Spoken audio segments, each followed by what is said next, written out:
All right, here we go. Shalom, shalom, peace, welcome. It's your brother Amath. I acquire first name. IQ is all the same. Messengers of the covenant is a congregation. Just wanted to relay some information to y'all. If you haven't heard already, there's been evidences found that Sodom and Gomorrah did truly exist. They found charred ruins.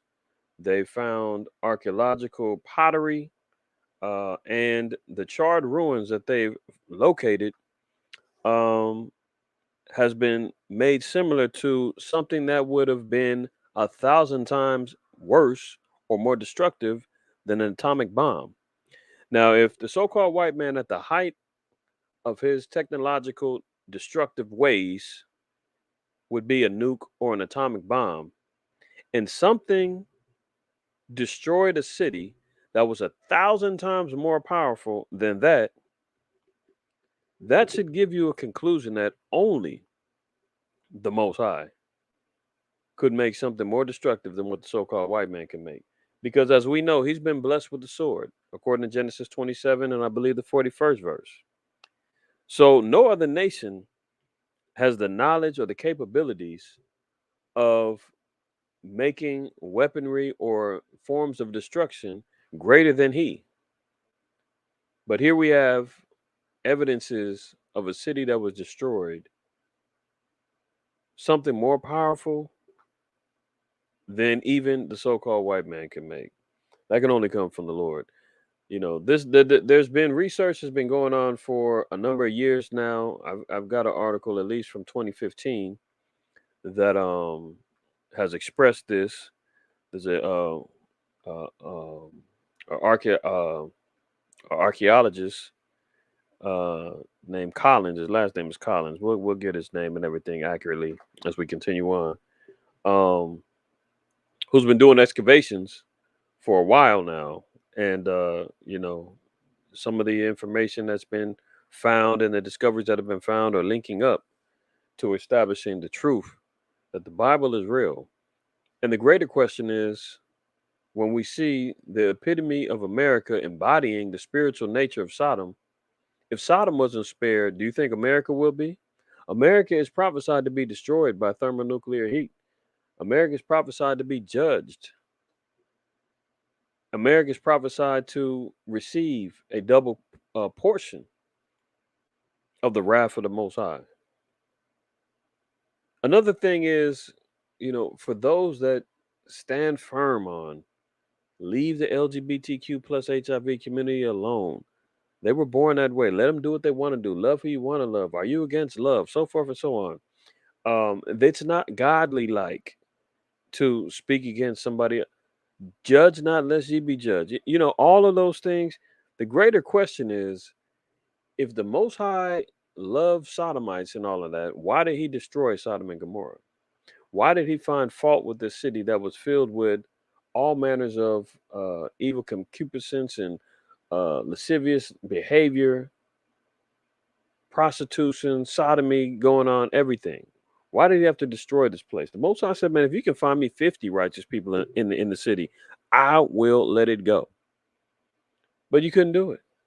Many of us know about the history of Sodom and Gomorrah, but if you don't, we'll read a couple scriptures just to kind of recap regarding the nature of the city and why it had to be destroyed.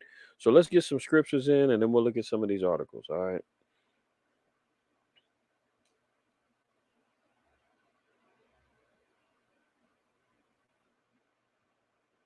Let's look this way. All right. So this is Genesis, the 18th chapter. And we'll start at verse 11. It says, "Now Abraham and Sarah," we're not going to read all of it. The history is contained in the latter part of the 18th chapter and all of the 19th. So I would suggest if you hadn't read it in a while, you haven't read it at all, to go back and read. Okay. Now Abraham and Sarah were old and well stricken in age, and it ceased to be with Sarah after the manner of women. Therefore Sarah laughed at herself. You know what? Let's drop down some. I don't want to go too far up ahead. Let's drop down and let's read. Let's start at 16. And the men rose up from thence and looked toward Sodom, and Abraham went with them to bring them on the way. And the Most High said, shall I abide with Abraham that thing which I do? Seeing that Abraham shall surely become a great and mighty nation, and all the nations of the earth shall be blessed in him. For I know him, that he will command his children and his household after him, and they shall keep the way of the Most High, to do justice and judgment, and that the Most High may bring upon Abraham that which he has spoken to him.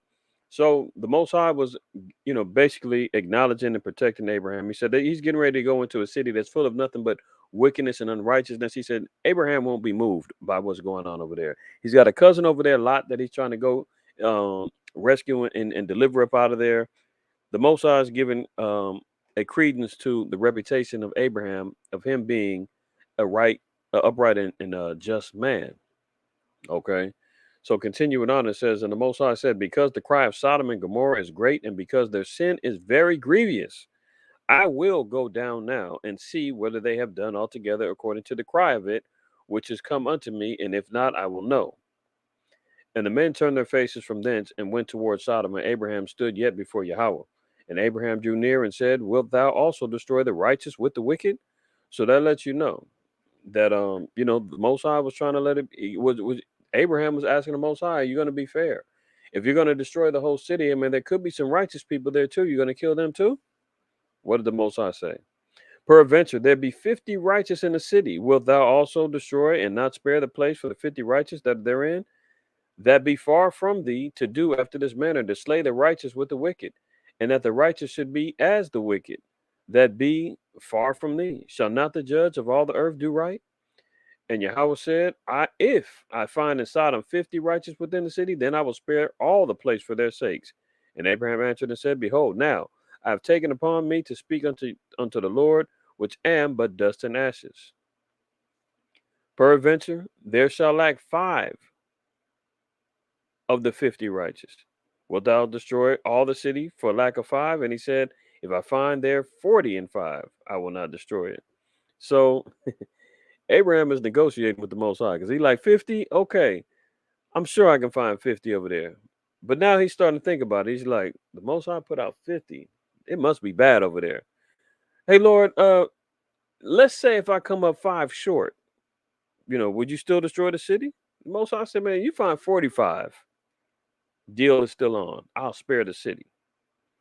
And he spake unto him yet again and said, peradventure, there shall be found 40 there. And he said, I will do it for 40's sake. So Abraham's figuring out, I can negotiate down. How about 40, Lord? Will you still destroy it? Most I said, man, you find 40. Go ahead. Deal's still on, Abraham. Verse 30. And he said unto him, Oh, let not the Lord be angry, and I will speak peradventure that there be 30 found there. And he said, I will not do it if you find 30. So, Abraham is continually negotiating down. He's down to 20 here. Do you understand what I'm saying? Now he's continuing on down. The Most High said, okay, if you find 20, no problem. Now we get to Sodom and Gomorrah. Verse 1, it says, and there came 2 angels to Sodom at even, and Lot sat in the gate of Sodom, and Lot, seeing them, rose up to meet him, and he bowed himself and his face toward the ground. So the angels now have embarked on Sodom and Gomorrah. They're there in the city, made a feast. They're at Lot's house, right? Look at verse 4. It says, but before they lay down, the men of the city, even the men of Sodom, compassed the house round, both old and young, all the people from every quarter. And they called unto Lot and said unto him, where are the men which came unto thee this night? Bring them out unto us that we may know them. You see how ravaged and craved these men were? Begging for the new fresh meat, fresh fish on the line. We know you got them new men coming up in there, Lot. We want them. Bring them out so we can know them. Lot went, look, it said, Lot went out at the door unto them and shut the door after them and said, I pray unto you, brethren, do not so wickedly. See, they weren't talking about can we know them, like introduce us to them. They wanted to commit sexual deviant acts with them, man. They want to rape them. They want to, assault them.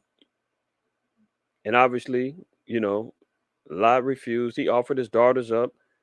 And let's see right here, verse 12.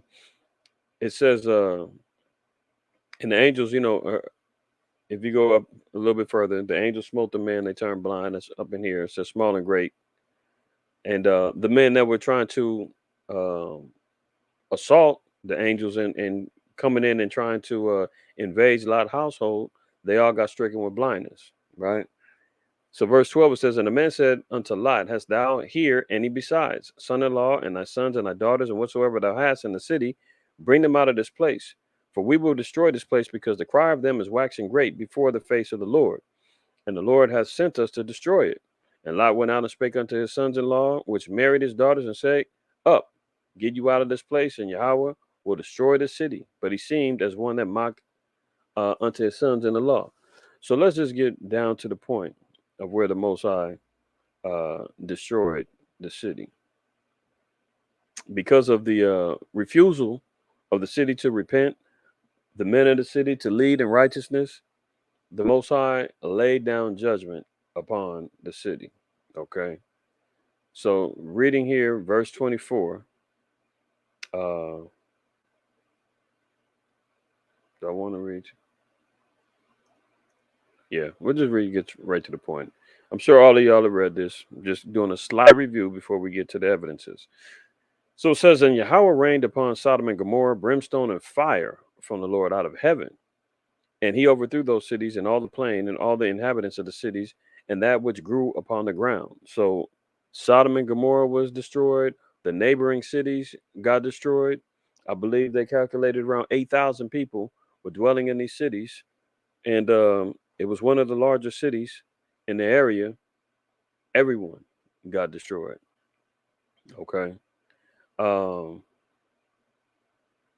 Look at verse 28. And he looked toward Sodom and Gomorrah and toward all the land of the plain and beheld. And lo, the smoke of the country went up as the smoke of a furnace.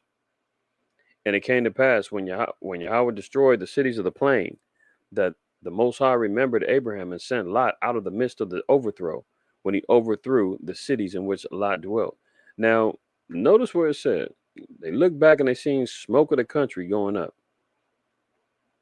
The reason why I said is America next, right? When we read in Revelation 18 and the destruction of Babylon, right? It says here in let me see.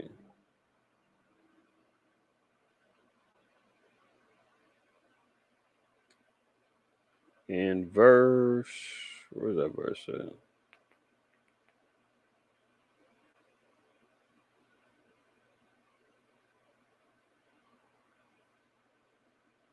Slucky, where's that verse? It is in, yeah. Let's start up at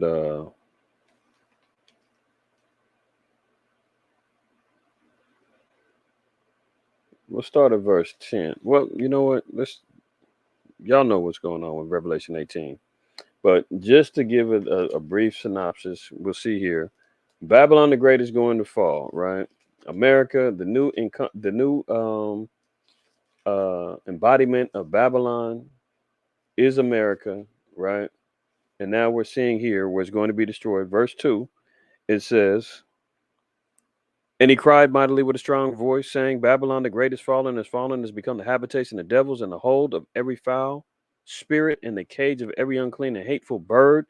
That's what America embodies. That what America emits out into the earth. The type of spirit that they let out is the habitation of deceit, evil, wickedness, unrighteousness. Every foul spirit. When you're dealing with all kind of sexual deviancy or whatnot, every foul spirit is found in there. Unclean foods is allowed. The highest rates of the highest prison population, which means that the crime rates is at the highest levels here. Everything that goes on that can represent wickedness is all found right here. Unrighteous political system and government statutes.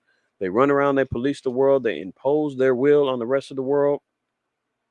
That is why the Most High said that it is the cage of every unclean and hateful bird. It's all right here because all nations come here. It's a great melting pot. All nations bring even their wickedness and their evil, their idol worshiping, their heathenistic customs come here. It's all welcomed right here, right? But the end all be all is that this place will be destroyed. And just like Sodom and Gomorrah, we see here in verse 18, it says, well, let's read verse 17 and 18. It says, for in 1 hour, so great riches has come to naught, and every shipmaster and all the company and ships and sailors, and as many as have trade by sea stood afar off. So all of the nations that have had came in league and covenant with America, with trade, import, exports, made themselves riches off of America. When they see the destruction of this place, they're going to stay back, because what are they going to say? Verse 18, and they cried when they saw the smoke of her burning, saying, what city is like unto this great city? So the witness of the smoke of the burning of America will be seen and understood by the nations, just as we see here in Revelation. In Revelation, what was it, 19? And it said that they seen the smoke. 19 and we'll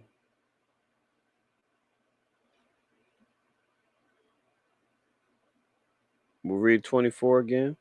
It said, and the Lord rained upon Sodom and Gomorrah brimstone and fire from the Most High out of heaven, and he overthrew those cities and all the plain and all the inhabitants of the cities, and that which grew upon the ground. But his wife looked back from him and became a pillar of salt.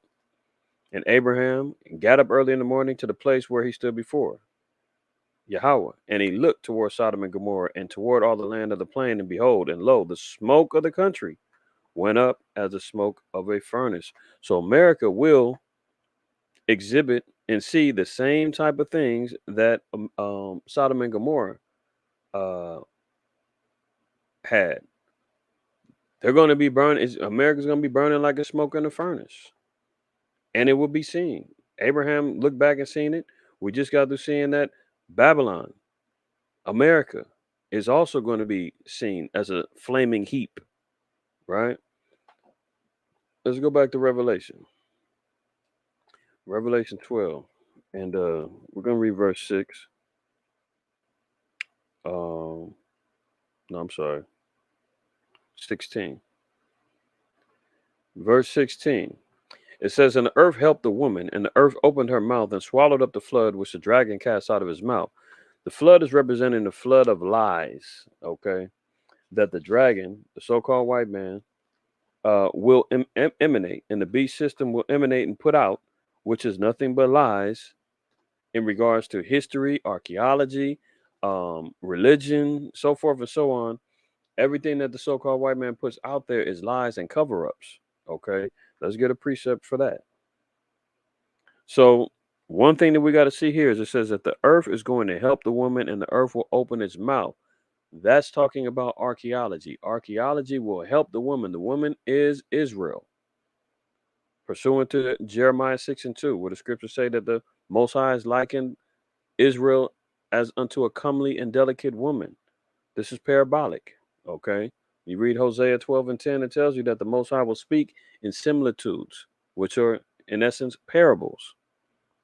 So the earth is going to help the woman. Israel is going to get helped through archaeological means, findings. History is going to start revealing the truth. That's why and how many Israelites is coming into the truth now, awakening, because more evidences are being found that link us to being the people of the book. So the earth is going to help the woman, and the earth is going to open its mouth. That's going to help us awaken.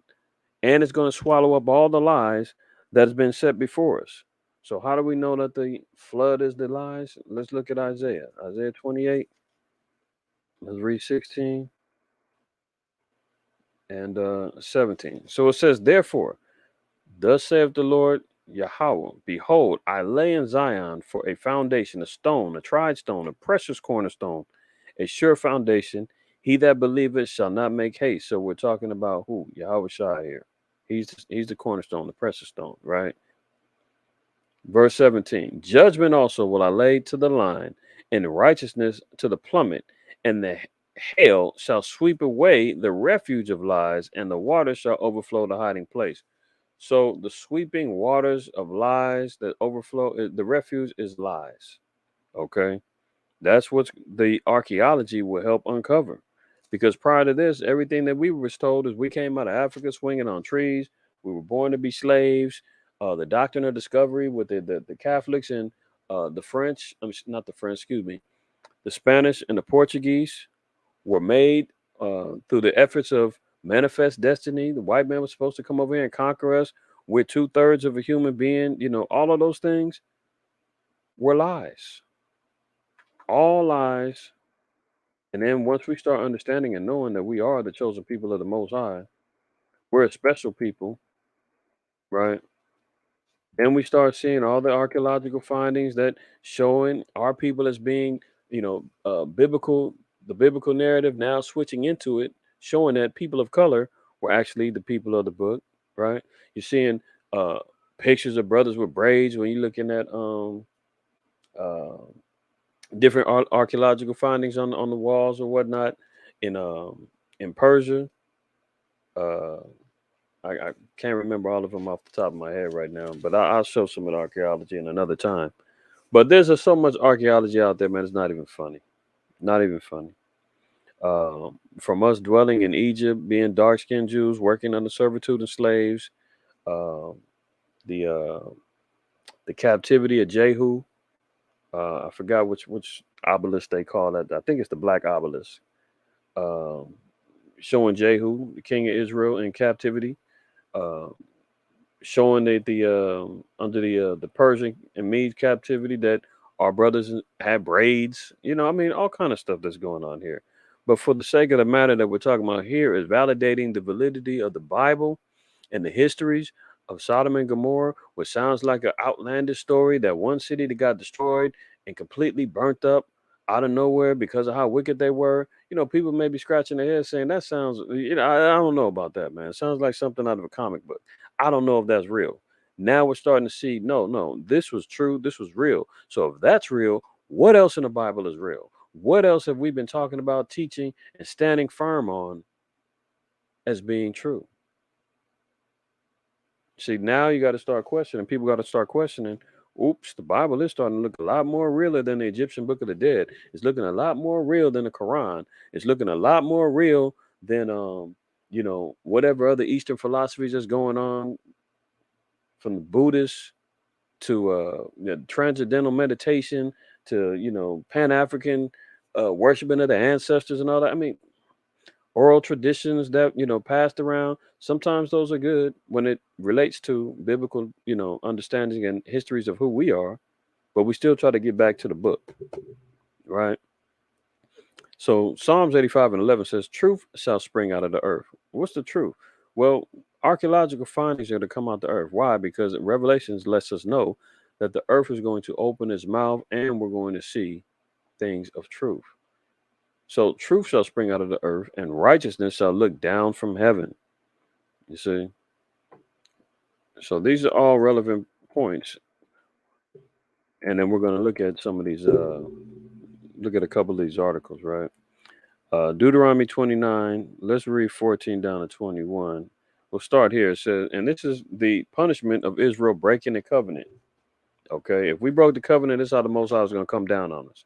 So verse 14 says, neither with you only do I make this covenant and this oath, but with him that standeth here with us today before Yahweh, our power, and also with him that is not here with us today. So it says whether we was there presently, and if we wasn't there, it's all relevant and it's all matters even to this day.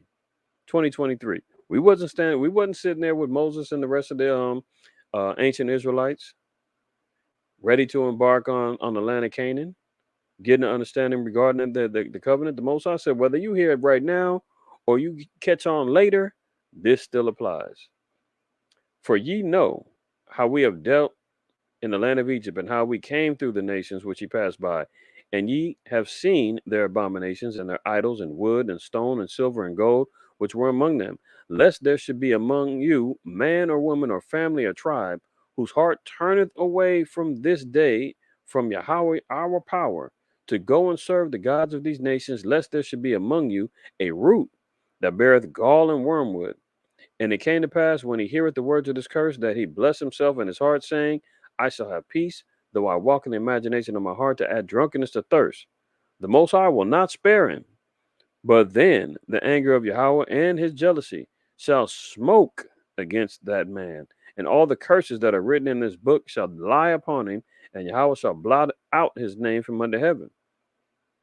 Now watch this. And Yahweh shall separate him unto evil out of all the tribes of Israel, according to all the curses of the covenant that are written in this book of the law, so that that generation to come of your children shall rise up after you, and the stranger that shall come from a far land shall say, when they see the plagues of that land and the sicknesses which Yahweh hath laid upon it, and that the whole land thereof is brimstone and salt and burning, that is not sown, nor beareth, nor any grass groweth therein, like the overthrow of Sodom and Gomorrah, Admah and Zeboim, which Yahweh overthrew in his anger and in his wrath. So the Most High is saying that there's going to be a generation to come that the children are going to rise up after the manner of their forefathers. And when they're going, and when we see the plagues of the land, the sicknesses that the Most High places on this place, look what's happening to America. America now has been hit with the most costly so-called natural disasters ever, right? Almost $100 billion that, adjusted for inflation, almost $100 billion worth of damage as it speaks right now. And they just got through having, I believe, Hurricane Adelaide, or it's hard to keep out all these damn names now. They just won't give the Most High no credit. But it's battering Delaware, New Jersey, North Carolina, um, and other cities in the East Coast right now. Okay, so uh, we're seeing plagues getting hit on this place. How many incurable STDs are there? Gonorrhea, syphilis, AIDS, um, COVID, all of these particular plagues that are upon the earth right now is hitting this place, and that's because of the anger of the Lord. And it says, even all nations shall say, wherefore hath Yahweh done thus unto this land? What meaneth the heat of this great anger? Notice it said the heat of this great anger. And it said that this place is no longer going to be habitable, just like Sodom and Gomorrah. See that? It's going to be hit with brimstone, salt, burning. Not going to be able to sow or bear any grass anymore, just like Sodom and Gomorrah. So imagine that. And you say, "Hey, they didn't say America. How do you know that?" Okay. Now, this is Isaiah 13. This is the destruction of Babylon, right? Babylon, again, is America. Now, look at this. Verse 19, it says, in Babylon, the glory of kingdoms, the beauty of the Chaldees, excellency shall be as when the Most High overthrew Sodom and Gomorrah. So this could not be talking about ancient Babylon, because ancient Babylon fell under the Persians and the Medes, which did not burn down the cities. Babylon had a few minor battles and skirmishes with the Persians and the Medes, but for the most part, the transferring of power was fairly easy for the Persians and the Medes. They didn't burn and destroy the place. It wasn't fire and brimstone. So this Babylon that it's talking about is very similar to the one that we just got to reading about in Revelation 18. That Babylon is going to, the great is fallen. It's fallen, it's become the habitation of devils and the cage of every foul and hateful bird. The one that all the merchants and the ships looked and said that it was this smoking made them hold back. See, this place is going to exhibit the same type of destruction that its ancient predecessor did. So again, it says Babylon, the glory of the kingdoms. Why is it the glory of the kingdoms? Because all nations are in admiration of modern Babylon, America.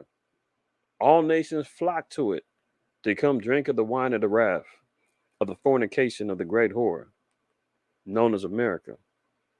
The beauty of the Chaldees' excellency shall be when the Most High overthrew, is going to be as when the Most High overthrew Sodom and Gomorrah. So a similar fate will happen to this place.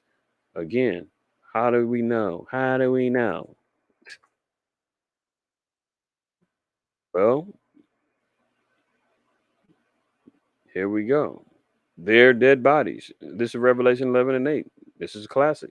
The dead body shall lie in the street of the great city, which we know is Babylon, according to Revelation 14 and the 8th verse.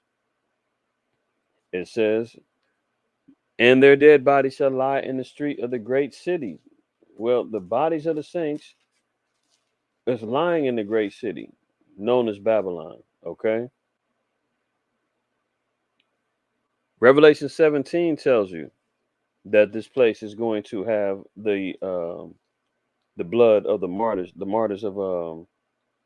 of the saints.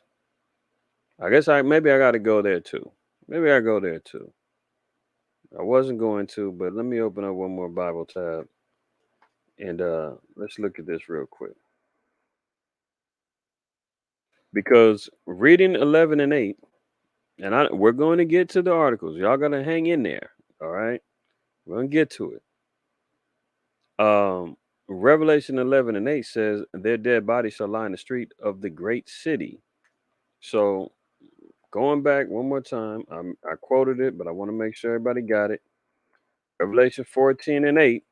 And there followed another angel saying, Babylon is fallen, that great city. So when we're talking about Revelation 11 and 8, and their bodies shall lie in the street of the great city, the bodies of the saints will be lying dead in the great city, which is modern Babylon, America.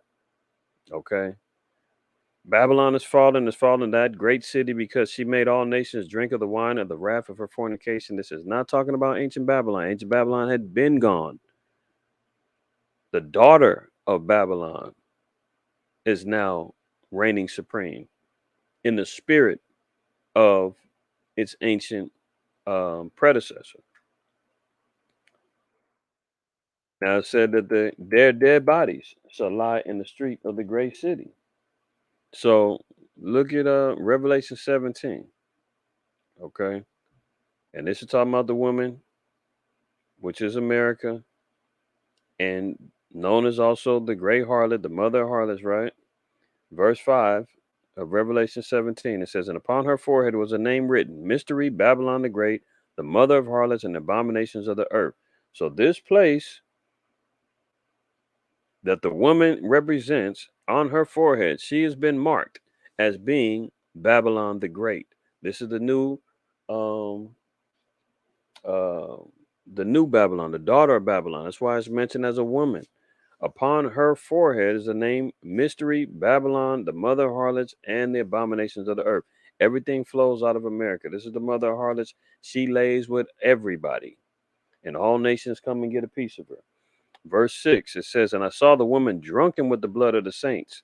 So here in Babylon, the blood of the saints, which are the Israelites, according to Psalms 148 and 14, Psalms 50 and 5, acknowledges that the saints are the Israelites, have been drunken with the blood of the saints. Well, that's how we've been lying dead in the streets of the city. Look at the multi-millions that were dead between the Maya, the Aztec, the Inca empires, which were colonized, and people and our people was killed, raped, murdered, maimed. How about the slave trade alone? We know millions of our people died on the Middle Passage alone, and then when they got to the shores of the east coast of Brazil, to the Caribbean islands, to the east coast of America, were brought over here under the terms of slaves to be oppressed, killed, and destroyed, lynched, hanged, burned. You know, we see it with all of the injustices from the police. The names go on and on, from Eric Gardner to Corinne Gates to Sandra Bland to Michael Brown to forgot the well, she didn't die. I was going to mention the sister that I talked about last weekend, that the cops in Colorado got probation for handcuffing her and leaving her on a train track, a live train track, that a train came through and smashed the car. I mean, but this is the type of stuff we're talking about. Land of pedophilia, kidnapping of our young women from reservations, all the way to various states all throughout the country. I mean, this is where the saints are actually being slaughtered. Let's not you know make any bones about it. Okay. And it says the woman is going to be drunk with the blood of the saints and with the blood of the martyrs of Yahweh Shai. And when I saw her, I wondered with great admiration. So I'm not going to go, even further into Revelation 17. Just want to prove the point that the blood of the saints is the Israelites. These are the bodies that were lying in the streets of the great city, our people being destroyed and killed in this city known as Babylon, right? But here's the point. The same place. Not only does it embody the spirit of Babylon, which is a heavily influential country in the ancient times, as well as now, even with all of the idolatry, all of the abominable practices and worshiping customs that Babylon involved themselves in, America falls right in line with it. So they embody the spirit of Babylon. Now it also says, which spiritually is called Sodom and Egypt. So they embody the spirit of Sodom, which we see what the Sodom's judgment was, and Egypt, which is the place of our captivity, the place also where we learned many of idolatrous practices as well. So America has fed into and feeds off of the spirit of these ancient kingdoms, and kind of makes this whole little cesspool of abominations and wickedness, and uses that to thrive here today. So spiritually, it embodies Babylon, Sodom, Egypt, even Assyria, with the captivity of the northern kingdom. You know, America embodies it all. So spiritually, it inherited this the sodomite spirit. That's why we see what's going on here. This is why you have a school in Oklahoma that has a drag queen as the president, as the principal. This is why you have drag queens reading storybooks in libraries and schools all across the country, teaching kids how to twerk. This is why they're having kids outside at parades with naked men riding bicycles and flapping their genitals around in front of children with no repercussions and no problems at all. You know, because it embodies Sodom. This is the place where they're allowing, um, the Dallas church, the church out of Dallas. I forgot the name of it, but having a day to honor the drag queens. You know, the LGBTQ plus agenda is riding high because America has the spirit of Sodom on it.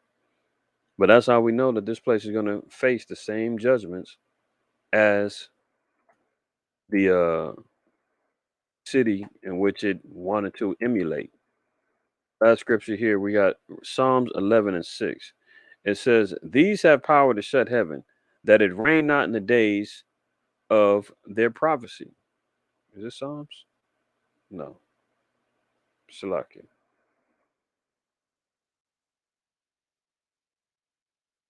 Psalms 11 and 6. It says, upon the wicked he shall rain snares, fire, and brimstone, and in horrible tempest. This shall be the portion of their cup. And the Most High tells us, I believe in Ezekiel 20, it might be Ezekiel 25, where he lets it be known he's going to make Edom, drink of the portion of the cup of the Most High, right? And that portion is fire and brimstone and a horrible tempest. That means complete destruction, similar to Sodom and Gomorrah. So let's look at this. Ancient city destroyed by an atomic blast is biblical city of Sodom, expert claims. Excavations in Jordan are evidence that one of the Bible's most dramatic and improbable stories could be literally true, according to a top theologian, John Bergsma. A theologian claims archaeological finds in Jordan are proof the biblical city of Sodom really existed. Scientists previously found evidence that the ancient city of Tal el Hammam in the southern Jordan Valley was destroyed in a catastrophic event. So this is the city when you're doing your research that you want to look up. Tal El Haman. That is the city that is now that was once known as Sodom and Gomorrah. Okay. And Dr. John Bergsma, a professor of theology at Ohio's Franciscan University, suggests such an event mirrors what's in the Bible. According to Genesis, God rained sulfur and fire on Sodom and Gomorrah for their wickedness, completely obliterating them. Examples of devastation were seen at Tel El Hammam, and what was found completely changed Dr. Bergman's perspective on the Old Testament. This Edomite, he self-admittedly said that he had problems accepting the Sodom and Gomorrah story and receiving some understanding out of the Old Testament until this archaeology was found, until he realized, like, hey, this stuff is real. That just lets you know, man, that the so-called white man has no faith and no real understanding of the scriptures. He always needs to see some scientific evidence, some more archaeological finds. Then he started believing. And this guy's a theologian and said that he had problems believing it. But even outside of that, look, it says the blast that destroyed the city had the power of 1,000 Hiroshima bombs. You see that? So we can look at um, the effects that Hiroshima, Nagasaki, the atomic bomb had, but you're talking about one that has 1,000 times the power of that. That's only the power of the Most High. Um, so it says he recalled evidence of extreme heating on skeletons and fragments of pottery found by the archaeologists, which could have been proof of the direct hit from an asteroid. And it said that some of the skeletons that they found were still in a position as they were looking. It looked as if they were looking upward, which shows that they seen something coming down upon them. That also was the proof of showing that it came from an aerial perspective. He also asked for research from the archaeologists to find out if they found, arrowheads or spears or any type of weaponry, because that's typically a indication that the city was overthrown via warfare, but they found none. So they didn't find any arrowheads. There was no evidences that warfare took place and that, these places were set ablaze by opposing, tribes or whatnot. No, this came from an aerial perspective of uh, thermal heat that was 1,000 times worse than the Hiroshima bomb. All right. Um, it says about 3,600 years ago, the city of Tel El Hammam was thriving, significantly larger and more powerful than Jerusalem and Jericho, but almost overnight it was gone. Here's the archaeologist right here, Stephen Collins. He was the one that had found, or has been doing much of the work regarding the archaeology. Um, Now look at this.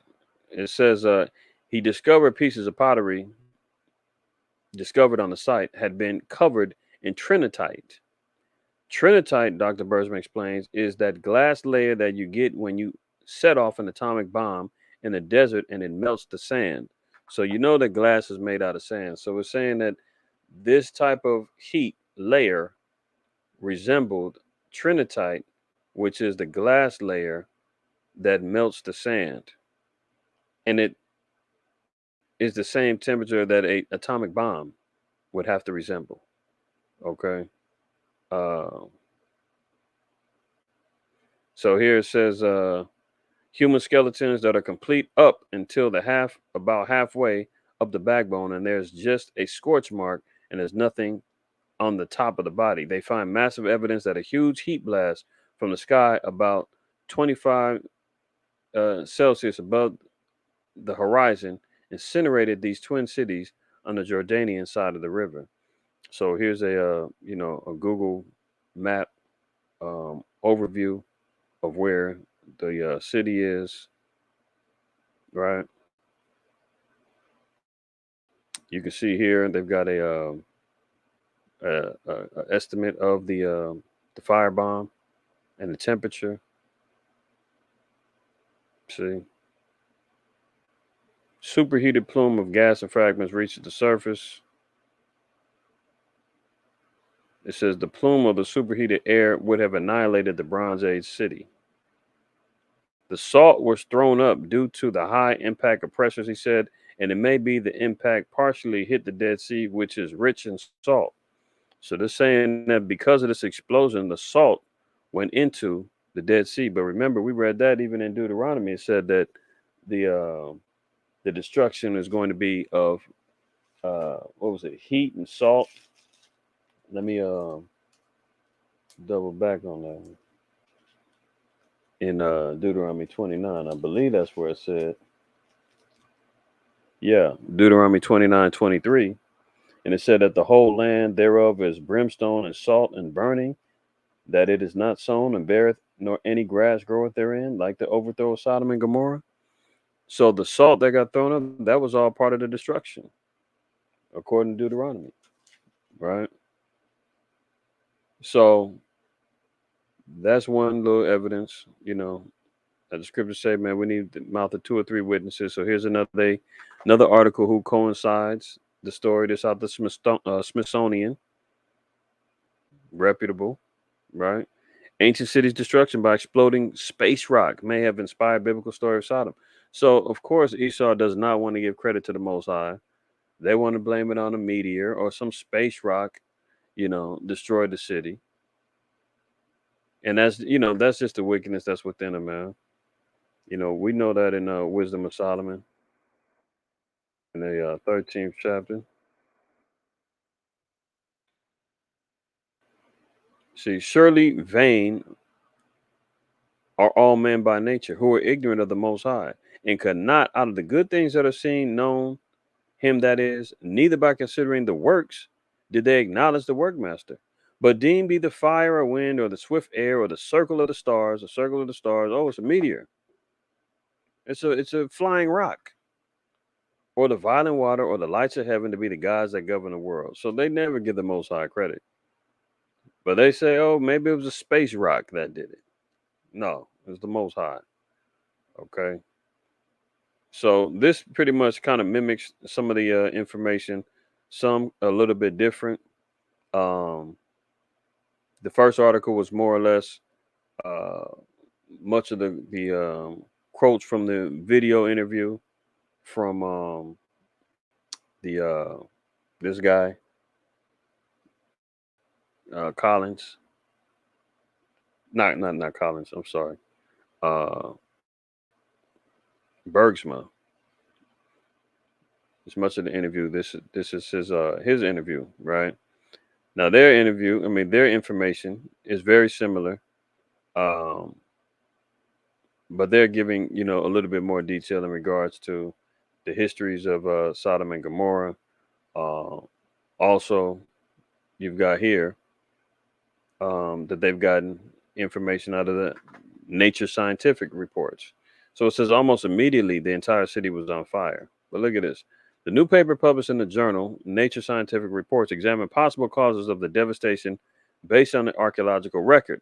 The researchers concluded that warfare, a fire, a volcanic eruption, or an earthquake were unlikely culprits, as these events couldn't have produced heat intense high enough to cause the melting record at the scene that left a space rock at the most likely cause. So they don't have any evidences of a space rocket and all of that. But they're trying that most likely that's what happened. It couldn't have been nothing else.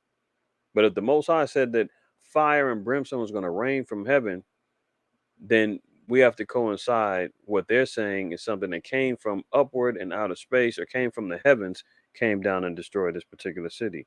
But they have concluded that it wasn't because of warfare, it wasn't because of some random fire, it wasn't a volcanic eruption, and it wasn't an earthquake. Something else, supernatural, destroyed this place. Look at this. Because experts failed to find a crater at the site. Hello. That's why they're trying to make up it was a space rock, but there's no crater. They attributed the damage to an air burst created when a meteor or a comet traveled through the atmosphere at a high speed. It would have exploded about 2.5 miles about above the city in a blast 1,000 times more powerful than the atomic bomb used at Hiroshima, writes study co-author Christopher R. Moore, an archaeologist at the University of South Carolina, for the conversation. Air temperatures rapidly rose above 3,600 degrees Fahrenheit, Moore explains. Clothing and wood immediately burst into flames. Swords, spears, mud bricks, and pottery began to melt. Almost immediately, the entire city was on fire. So look at that. Last thing, another article, just reiterating some of the same information. Has the biblical city of Sodom been found? Monstrous site in Jordan matches the descriptions of the area destroyed by God in the Old Testament. The site of Tal el Hammam, Jordan, dates back to 3500 to 1540 BC. Experts claim its location and size matches biblical descriptions of Sodom. Sodom is said to have been destroyed by God for being full of sin. Evidence suggests Tal el Hammam was suddenly abandoned before being rebuilt 700 years later. So there you have it. There you have it. The Most High being clear in regards to his destruction of the city of Sodom. I don't know why my screen is freezing. Hold on, y'all.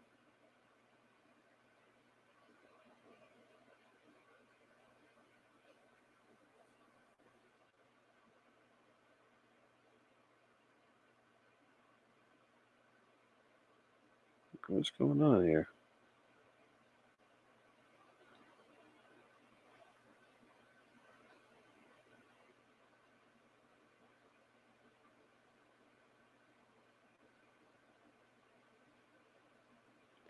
I don't know what just happened, but it was taking forever and a day for my screen to come back on.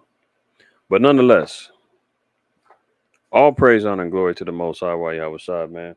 Always stay encouraged, man. We get more evidences by the minute, by the day, by the hour, by the week, by the month that continually solidifies our faith in our book. Let's not forget, this is our book, right? And the Most High is going to give us even more evidences to continually believe on Him, His Word, His Son, and our people.